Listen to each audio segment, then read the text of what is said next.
Kaleshwaraya Shiva Shiva Sarveshwaraya Shambho Shambho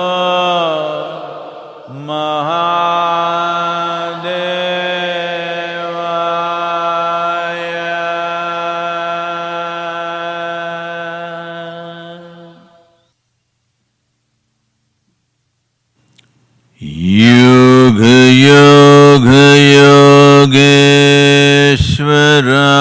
Yogeshwaraya Bhuta Bhuta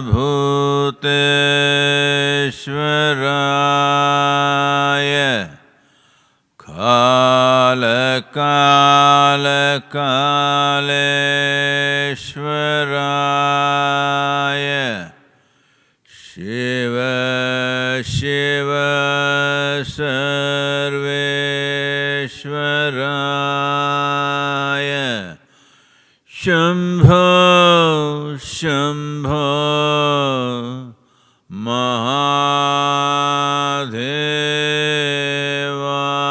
Mahadevaya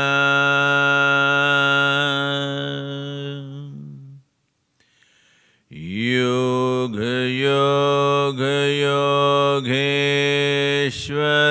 Yogeshwaraya Bhuta Bhuta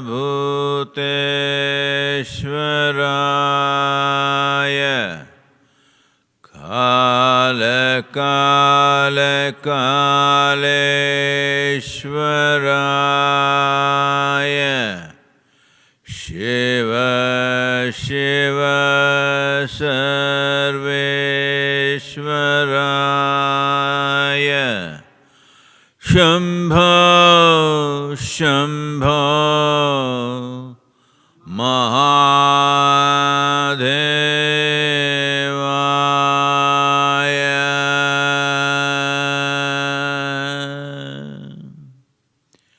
Mahadevaya Yoga Yoga Yogeshwaraya Bhuta Bhuta Bhuteshwaraya Kala Kala Kaleshwaraya Shiva Shiva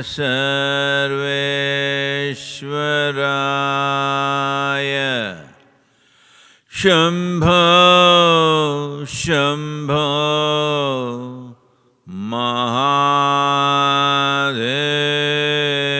Mahadevaya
Namaskaram. Namaskaram to everyone, wherever you are.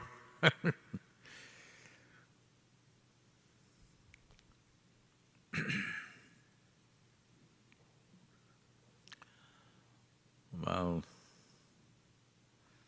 the virus rages on, big increase in numbers in United States, Europe and many other countries. Looks like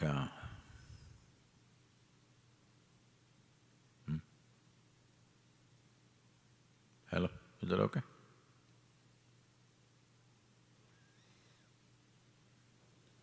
They have no audio outside, please. So, particularly United States, nearly 150,000 cases in a day.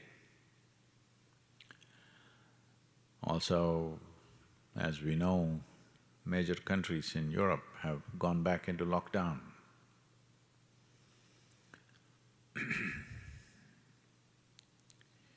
What is really needed is not lockdown, but a more responsible behavior from the citizens of every nation. Unfortunately, because that is not forthcoming, lockdowns are being reimposed.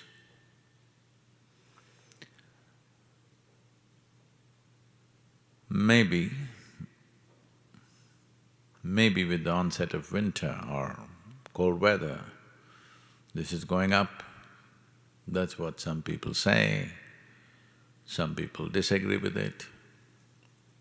But the important thing is, it's on in a big way, in a way much bigger than what we saw in its first wave.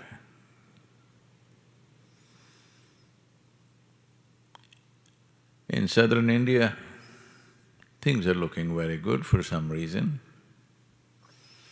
Whatever the reason, the cases have dropped, fatalities have dropped to just over 500 in the entire country in India. Only a few cities like Delhi,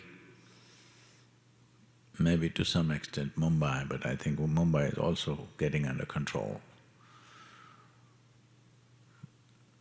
Particularly Tamil Nadu, which dropped, daily cases has dropped below 2,000 for the first time, must be doing something right because this learning curve should not take too long because too many people are dying. And there is a segment of the population which is still going about saying the entire thing is a media hoax. So, it's important that we respond to this properly, not with panic, not with paranoia, just conscious, responsible response. Now, everybody is looking forward to a magical vaccine, which is supposed to be just a few weeks away. An American one, an English one, a Russian one. 3, all claiming over 90% effectiveness. Well, a vaccine is good in one level, but how many things are we going to vaccinate ourselves against? That is also a question. Someone was telling me, these days children are getting 72 vaccines, which itself is a big problem. Vaccinations have kept us alive. In our childhood, if we were not vaccinated, maybe half of us wouldn't be alive by now, most probably. So it's important, you can't overdo a good thing. The moment you overdo it, it gets terrible. So right now, this effort to vaccinate the entire population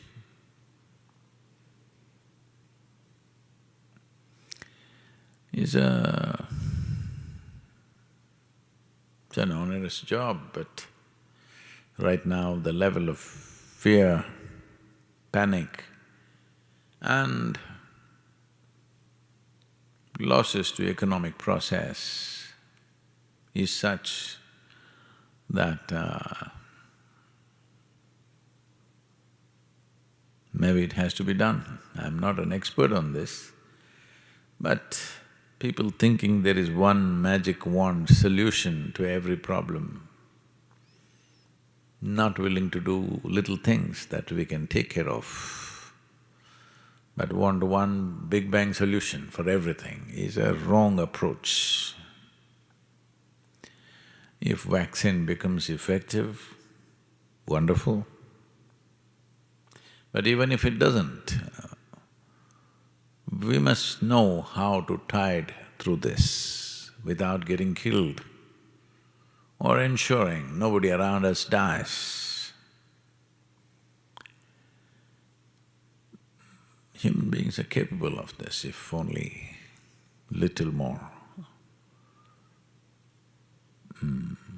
responsible behavior, that's all it takes. So, everybody thought it'll give them a break, but it is not. The Canadian Prime Minister is proposing or threatening that he will ban all Christmas celebrations. In India, the Deepavali in the last 2 days has been muted because lots of controls. One important part of Deepavali, particularly for children and young adults, was the crackers. Well, when we were children, that was the best thing about the festival. Now, for variety of reasons, pandemic, pollution, religious strategies, all put together, most cities, I think, have banned crackers. While considering how densely populated cities are becoming, maybe that's the way forward. But that also should happen out of people's response, not by ban. So, still 21st century, but still we are going at it like somebody has to threaten you, eternal damnation, otherwise you will not change. No, that's not the way forward for a human being. This week also commemorates another disastrous event. A little over a century ago, which is the beginning or the World War I.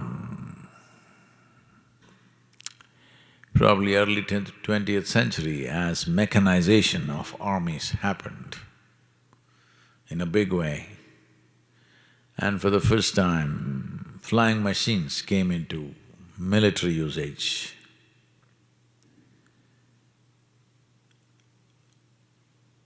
People started thinking of not war between two nations, world wars.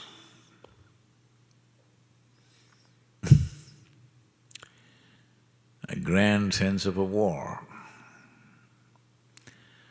There is never anything grand about a war, it's just gory, not glory, gory. because people always talk about the glorious victories. No, a glorious victory means thousands or millions were slaughtered. Somebody who stood on a pile of dead bodies thought they're in glory. I never could understand. There are lots of old pictures in India, I'm sure everywhere. Maybe new pictures also, because people still go… you heard about that dentist from United States who went to Africa and beheaded a lion, a male lion, because he took the big game license and shot a lion, and then he didn't want to leave it there, so he cut the head of the lion. A lion's head is a grand thing, huh?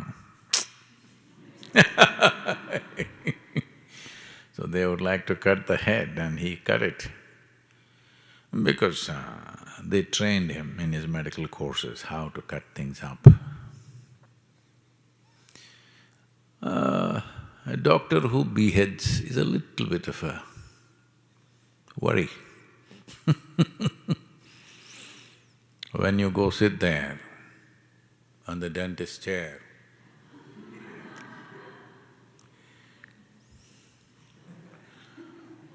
not a good prospect. And if you look grand, if suppose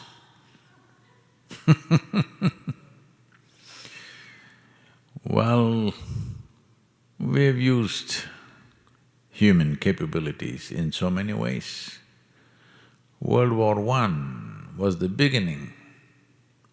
Well, there have been Genghis Khans, there has been a Kurukshetra in the past, but not on this scale, because in World War I, over 30 nations participated in the war.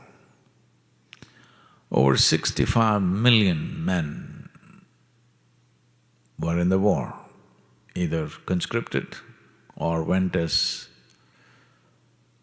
volunteers, volunteer soldiers.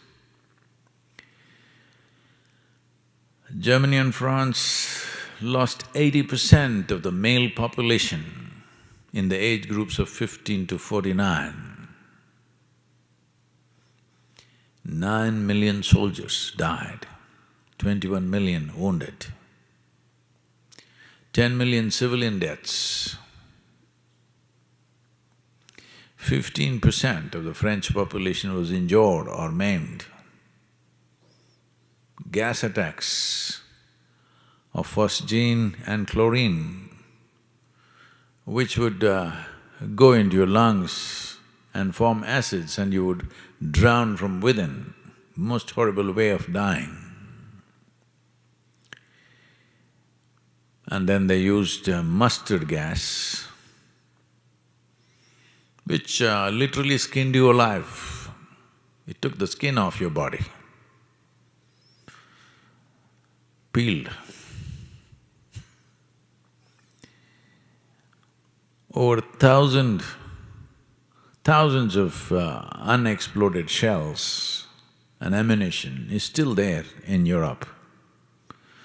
To what extent means, in some parts of France it is such that there are over 300 shells per hectare, still unable to remove. The French government says it may take up to 300 years to weed out all these explosives that were dropped in World War I. I'm talking about World War I, not II. And over 1 million troops from India participated as a part of supporting the English. Over 67,000 got killed, over 100,000 got injured. Most of them lost their feet because they were in the trenches in France and Germany with just Kolhapuri chappals, because they didn't give them shoes. After all, they were Indians. And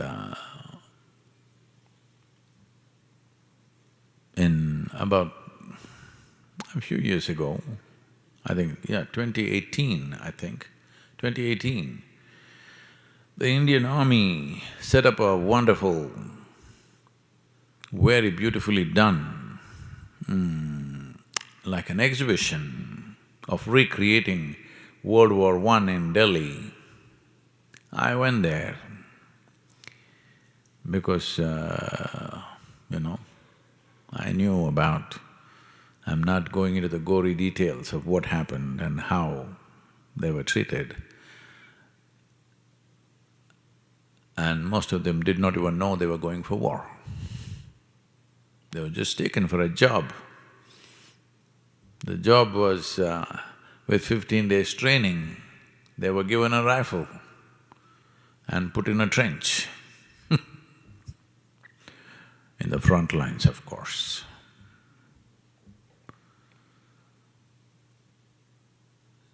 So 20th century, well, World War II statistics we don't have to talk, you know. I'm saying, when we are like this to each other, we have no business complaining about the virus. Really. When this is what we will do, when we prosper, this is what we will do to each other.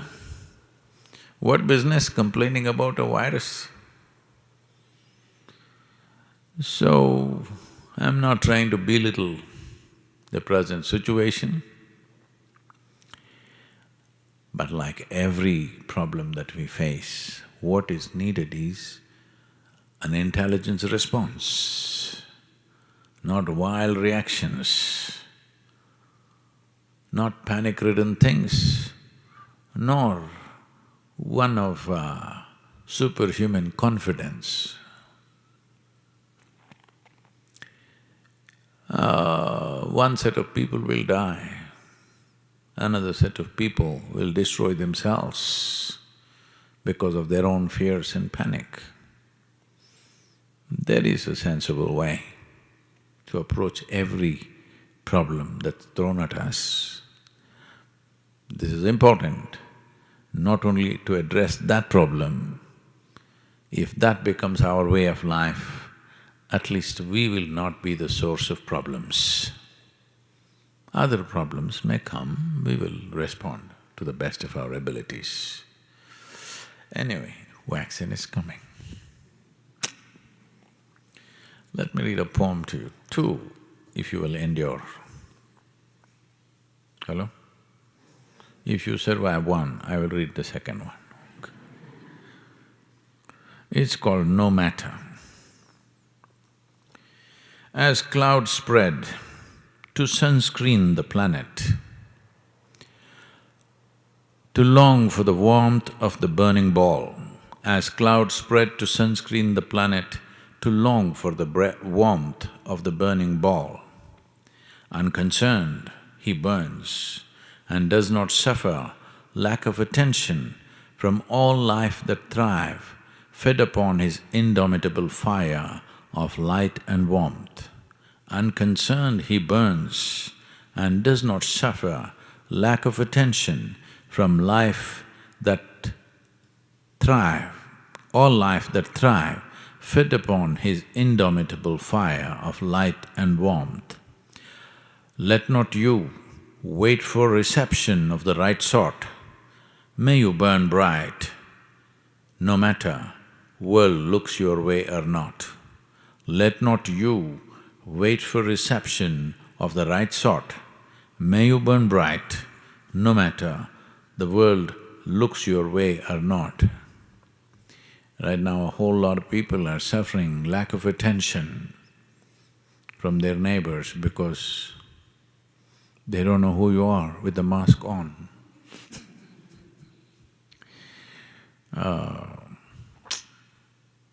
But you look at the plus side of it, how much makeup budget you're saving, the ladies. Hello? All you need is a mask. becomes very simple. What kind of mask to wear? There are lots of designer masks out there.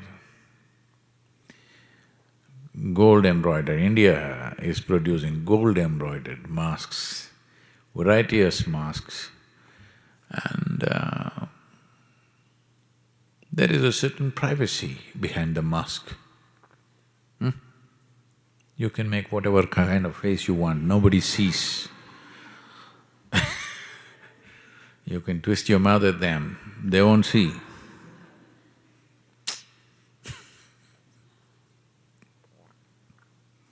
Nobody can even check whether you're smiling or not. Many advantages.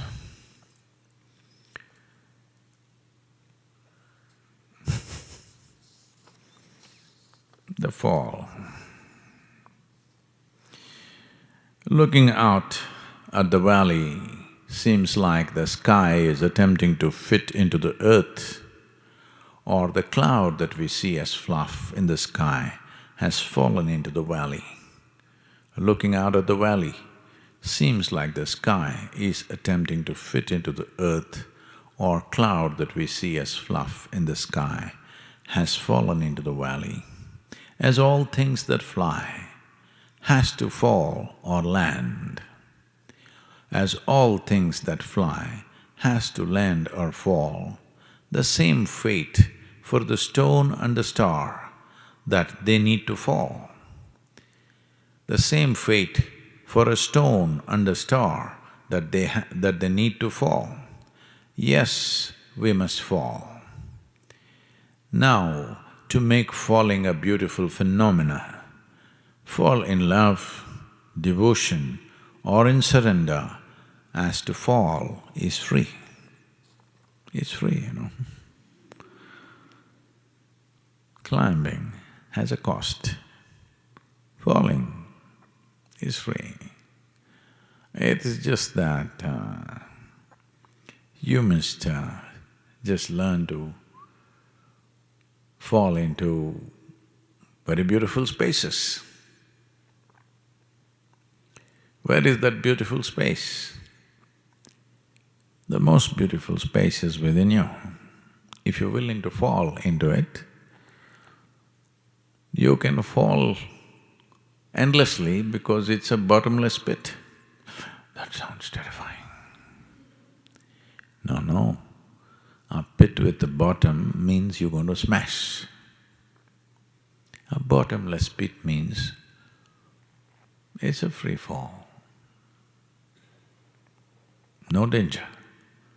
It's fantastic, forever. So,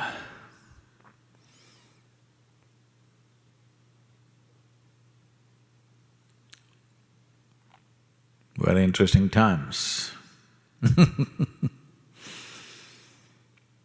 People, I know, many of you will not like me saying this, but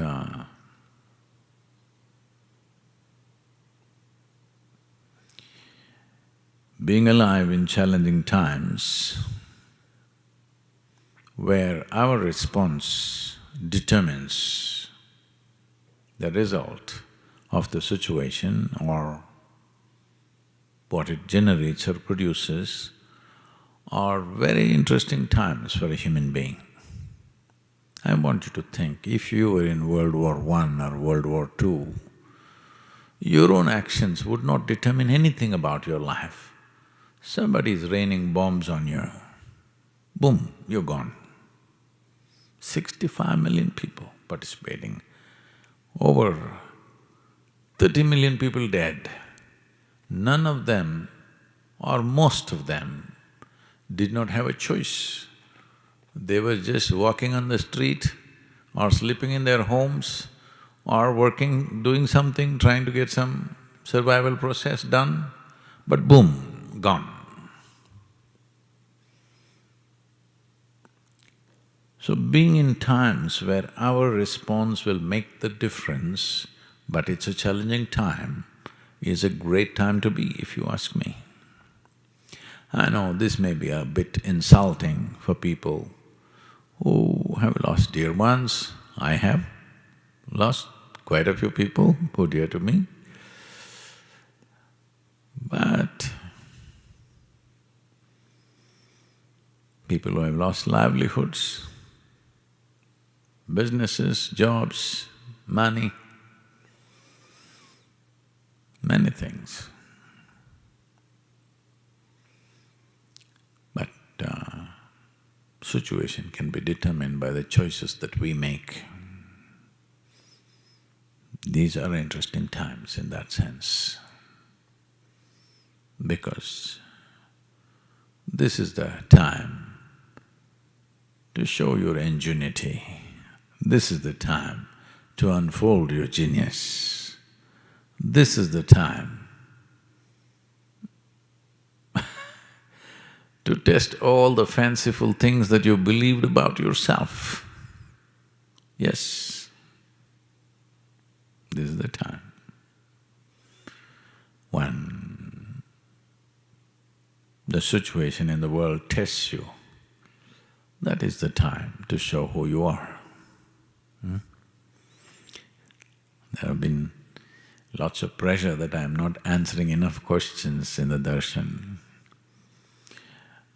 I thought darshan means I simply sit here, you simply sit there and look, behold.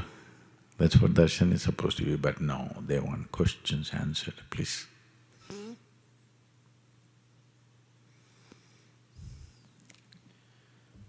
This question is from Divya in Chennai. Namaskaram, Sadhguru. I lost my job this week and am finding it very difficult to come to terms with it. I worked with total involvement and was doing very well. Losing all that I worked really hard for over the last 12 years is already immensely painful. I understand the situation, but how do I accept the quantum of loss, taking not only my past, but also mine and my family's future away?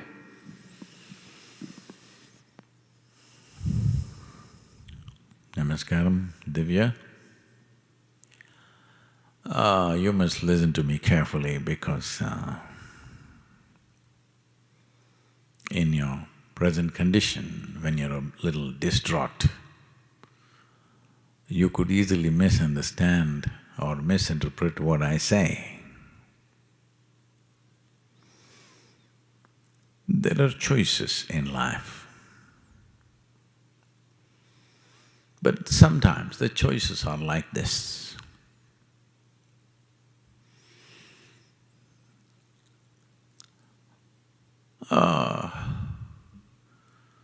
Shankaran Pillai's wife was delivering their third child. He had 2 daughters. He was hell-bent that the third one must be a boy.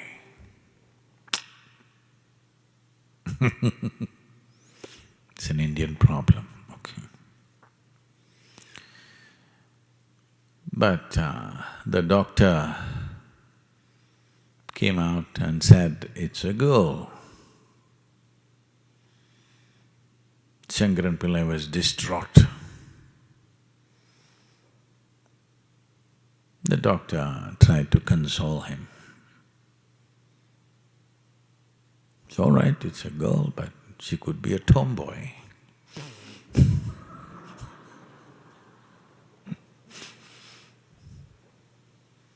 Then Shankaran Pillai said, no doctor, it's okay.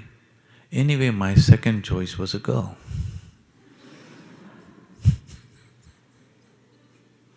Sometimes in life, choices are like this. So, 12 years of hard work, I'm not saying this to belittle whatever problems that you may face, but hard work. 12 years hard labor, you've been released. Some celebration, must happen for that. But my salary, my money, my bills, my rent, children's school fees, yes, these are there. But as I said just now, talking about World War I, because we are commemorating this week about World War I, compared to what people went through in terms of wars, in terms of famines, in terms of massive cyclones, earthquakes in various geographies, different things.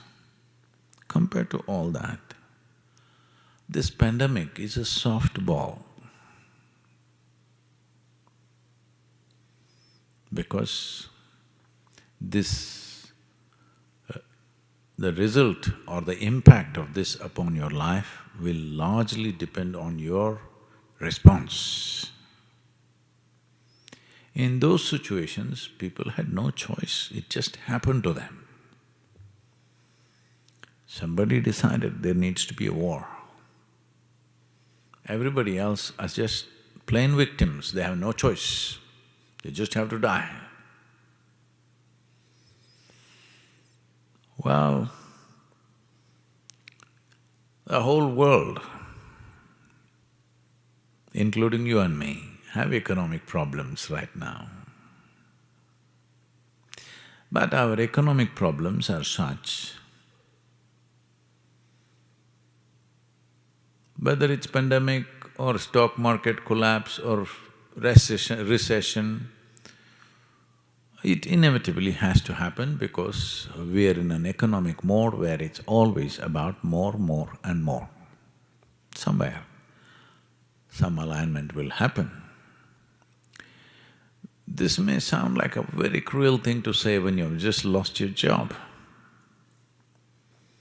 But I want you to understand, my father was saying this. He is a qualified physician. He started his career in a tuberculosis sanatorium in Mysore. It was his commitment that at least for a year or two he will work in a tuberculosis sanatorium, because his mother died of tuberculosis when he was just 4.5 years of age or 5 years of age at the most, 4.5 I think. So he was committed, when I become a doctor, I will serve in a sanatorium. And this sanatorium somehow it got organized that later on when he built a home for his family, it happened to be very close, within a couple of kilometers even today. So, he joined for a salary of 50 rupees.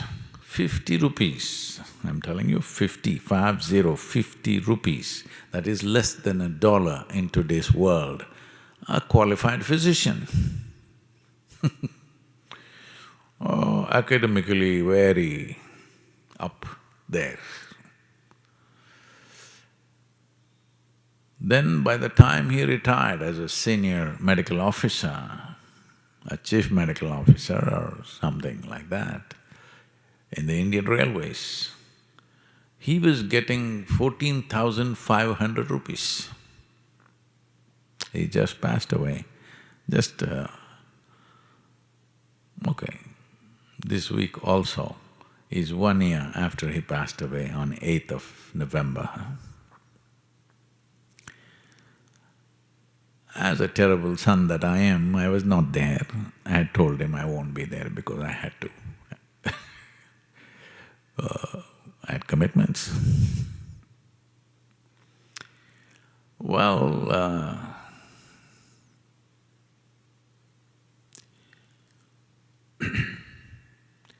so when my nephew, my sister's son, joined up in an IT company a few years ago, He started with some 35,000 rupee salary. My father just looked at him and said, "You fool, are you good for nothing you are? They're giving you 35,000, I retired with 14,500. So I'm saying, compared to previous generations, how much more we have, how much more. So if we have to cut down our lives by 10–20%, let's not cry too much.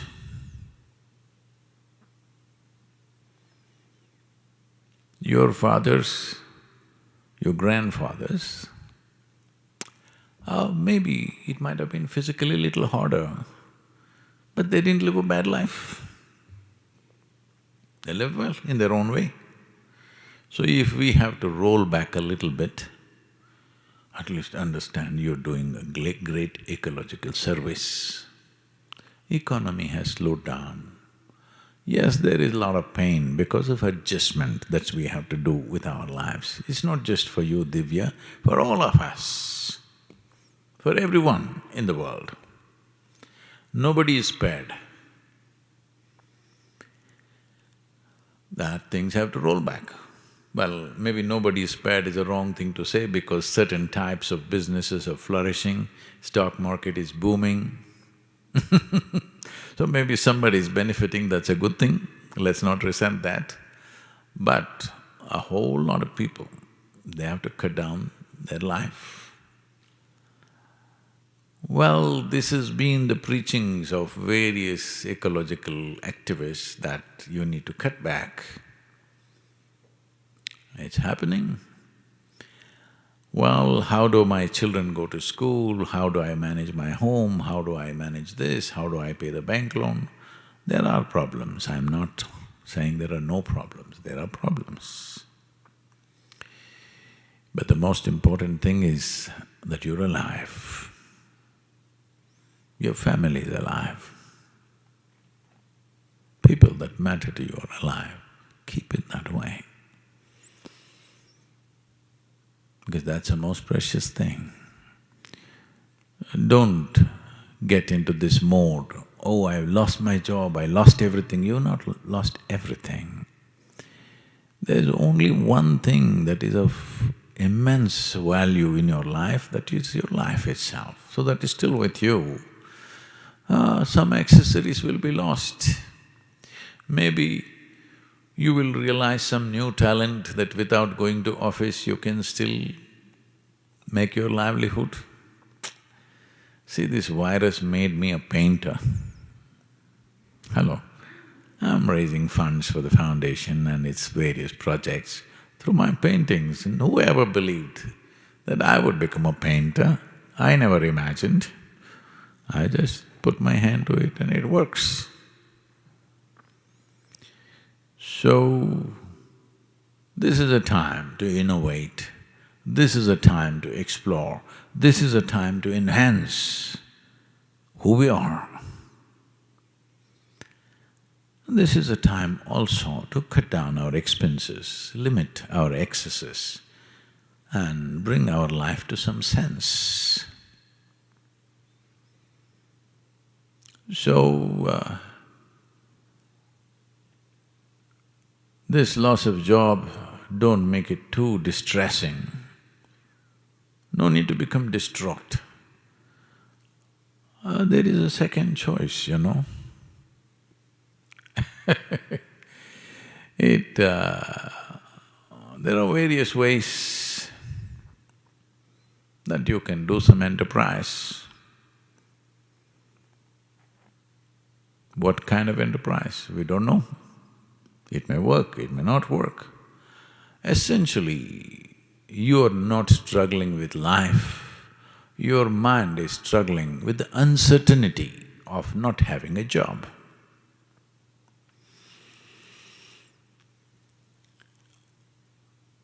Shankaran Pillai, in the month of December, bought up over 100,000 calendars, 2020 calendars, for 3 cents a piece. 100,000 calendars in the month of December. So, people said, what are you going to do with this? The year is almost over. What will you do with this? I said, you don't worry, just in case it comes back, I will make a whole lot of money. Like this, we have lots of expectations. Some expectations crash. It's not really a bad thing. Yes, some expectations crash. Not a bad thing at all. Oh, Sadhguru, it's easy for you to talk, maybe da-da-da, everything is great for you. No, you just have the responsibility of 3 to 4 people on your hands and you're worrying your head out. I have the responsibility of thousands of people, millions actually. We've committed to the farmers that we will do certain things. We're not going to go back on that. We will fulfill that. Well, it's going to be much harder, much more work. But will we do hard work? No. We will key up our joyfulness. We'll key up our energies so that, when you need more power, you need to supercharge yourself. That's what we will do. We'll not go back on our commitments, nor should you. Whatever commitments you have of family, children, anything else if you have, you should not go back on that. You must see how. This is why a human being has been invested with a certain level of intelligence. Time to exercise that. Not to set into an automatic mode, I got a job, so I don't have to think anymore, just have to go there and come back. My life is taken care of. No, that's not the way to live. Survival is not the end game for a human being. Survival has to be taken care of, that's all. But that's not the end game. Here I have thousands of young people, volunteers, who are doing things in their life which is not about themselves, it's not about their survival. Because I've infused them with a certain sense of madness that they don't have to worry about their survival. Because if you're really concerned about everybody's well-being, you don't have to worry about your survival, world will take care of you to whatever extent. If you're not particular how you survive, no. Most of the time the problem is you want to survive better than your neighbor. Because of that, it's an endless problem. In this competition of trying to be better than everybody else or somebody else, how many silly things human beings are doing is unbelievable. Well,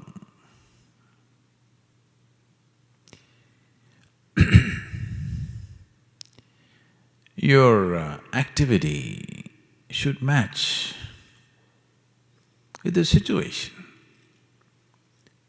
Do not ever expect the situation should be frozen, always like this, always you have a job, always this is going to happen. No, your activity should match the situations in which you exist. This happened. 3 ladies were discussing about what to wear for the evening party that they were going to. Then one of them said, no, that you can't wear what you want. You are required to wear something the same color as your husband's hair. Then one said, okay, I have a black suit, no problem, I'm going to wear that. The other one said, oh, I think I have to go and shop, I don't have a grey dress, I have to go and get it, I need to go and get a salt and pepper kind of dress. The other one looked distraught and said, "Oh my God, I'm not coming."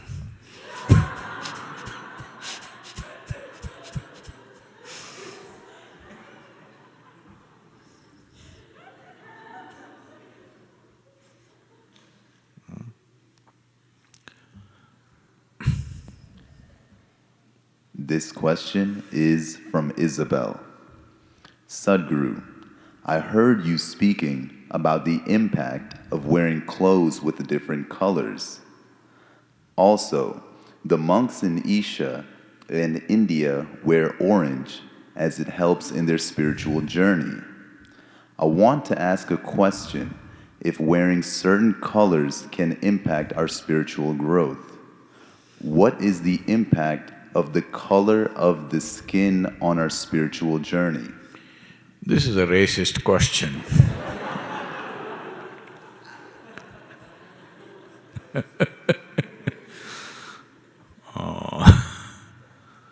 No, I think the previous joke I wasted on that question. Ditto.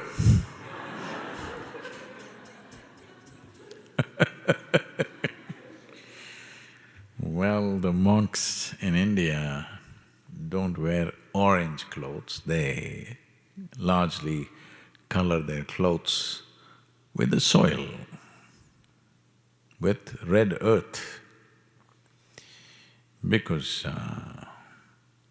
we want to exist here as understanding always, existentially understanding, experientially understanding that what my body is just an outcrop.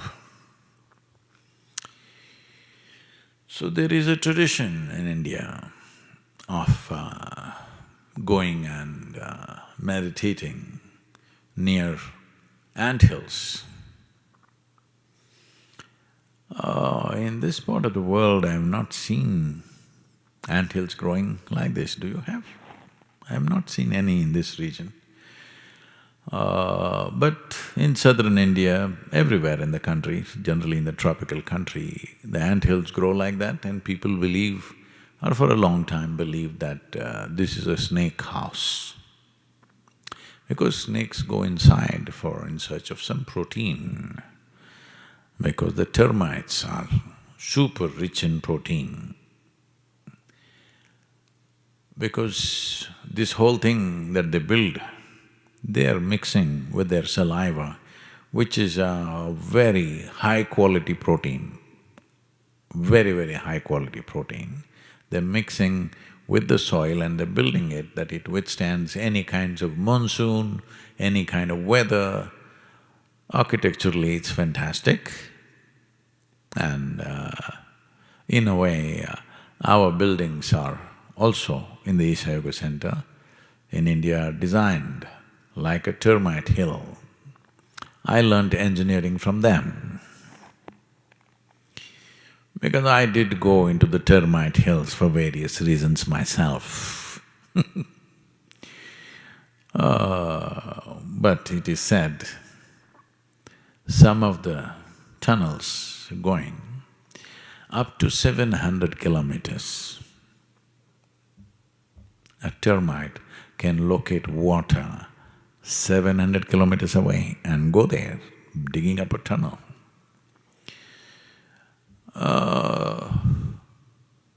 A lot of people who don't have any water divining capabilities have this tendency to believe where there is a termite hill, there will be water, and they dig wells near a termite hill, but it could be 700 kilometers away. It's happened to quite a few people that they did not find any water. Sometimes it is true. So, the idea is to be always conscious that your physical self is just an outcrop of the land that you walk upon. That's not of great significance. Keeping it well is important, Keeping it well is important, not to flaunt to other people, but keeping it well is important so that it doesn't come in your way. It doesn't come in your way means, if your body becomes troublesome because of, let's say, some health issue,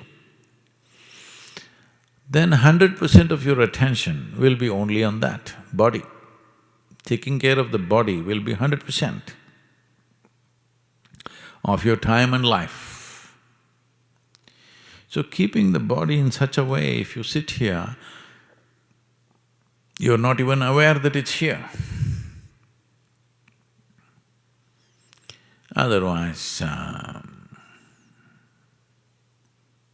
the various compulsive cycles in the body will keep you busy all the time. You should have seen the initial arguments when I came to this country and I said, the sessions are 3 hours long. They said, no way, our bladder capacity is only 1.5 hours. We need a break, otherwise we can't do it.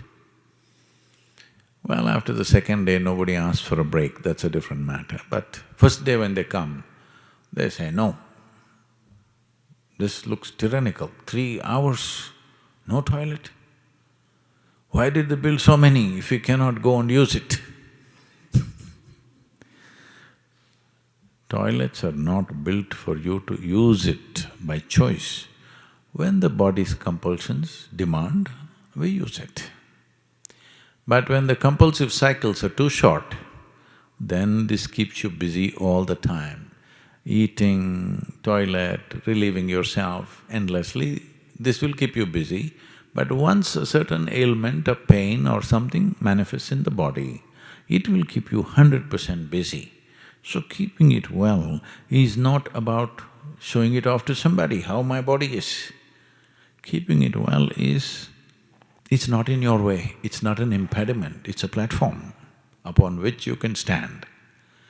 The same goes for the mental structure, and mental structures, which I know many people will start an argument on this, but your mental structure and your physical structures are very connected. If you keep your physical structure and the cycles in the body at a certain level of stability, psychological stability is a kind of a consequence. Well, people will argue because they think mind is a separate world by itself. Yes, their mind is because it's a separate mind, it's a separate world, it's not here. But your brain is also body, isn't it? And today if you have psychological problems, you don't inject something into your head, you put a pill in your stomach and it works. So obviously, physiological stability, the chemical stability in the body is vital for how your mind is. So the important thing is your body and your mind should not become an impediment.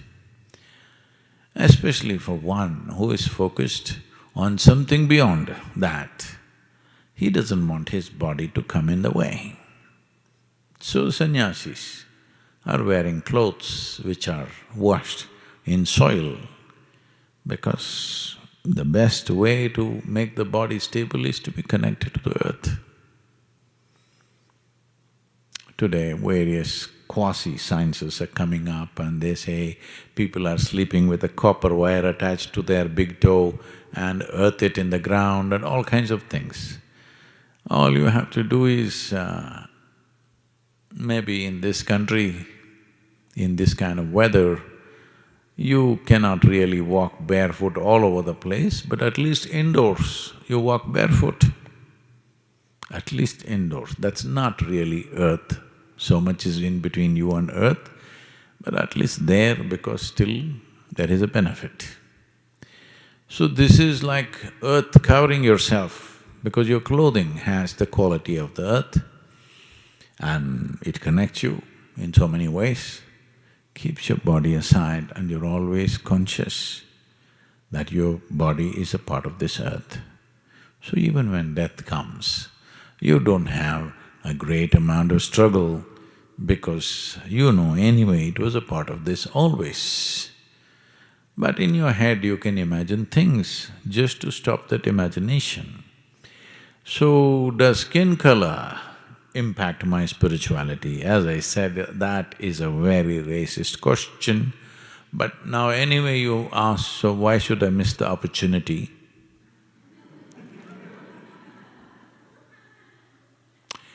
This is the best skin color. If you want to be spiritual, you must burn yourself to this, otherwise you're not going to make it.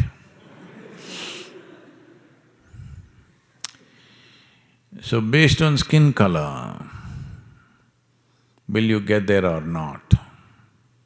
It's like this. I was, the other day, 2 days ago, I was driving out near Fall Creek Fall, and two guys, little soaked up in mud, and they suddenly came out of the forest. They had parked their truck somewhere close by, and they came towards the truck. Then I saw they were carrying crossbow, they had arrows and a crossbow. So they're hunters. When I looked at them, the first thing, the way they were soaked in earth, because they've been lying there somewhere, and previous night there has been rains in the area, so they're all kind of a little damp with that. It reminded me of my days in the forest. Well, I never took a crossbow because I had no intention of hunting, but just being in the forest. After a week, these guys were out just for a couple of hours or maybe a few hours. I was out there for weeks. When I came back, soil was everywhere, You had to come and clean your ears, your nostrils and everything because earth will soak into you. But they had crossbows. Let's say, these two guys, next time they went hunting in the month of December, they got lost. The game warden had told them, when you get lost, don't worry. If you get lost in the mountains, don't worry, just fire 3 shots in the air. I will come and find you. So they got lost and they fired 3 shots, nothing happened. They left another 15 minutes, fired 3 more, nothing happened. Another 15 minutes, they fired 3 more, nothing happened. Then they got desperate. Then one guy said, I have only 3 arrows left.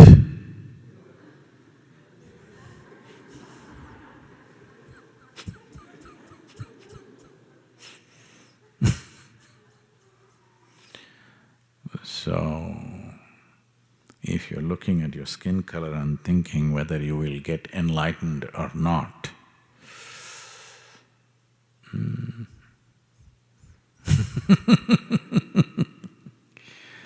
well, you're really not even going skin deep, This is the color of the skin is not even skin deep, It's too much surface, don't stay there. You need to get a little deeper than that. So,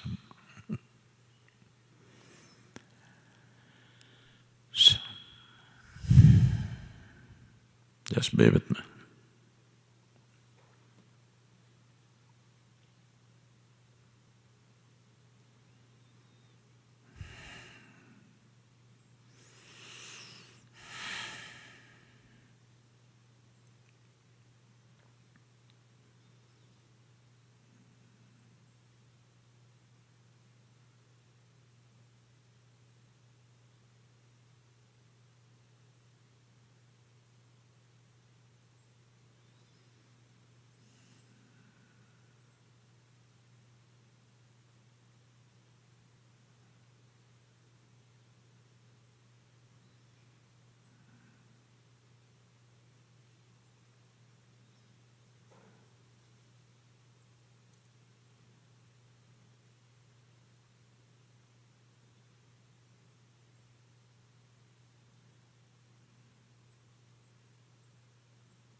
Yogarato va bhogarato va sangarato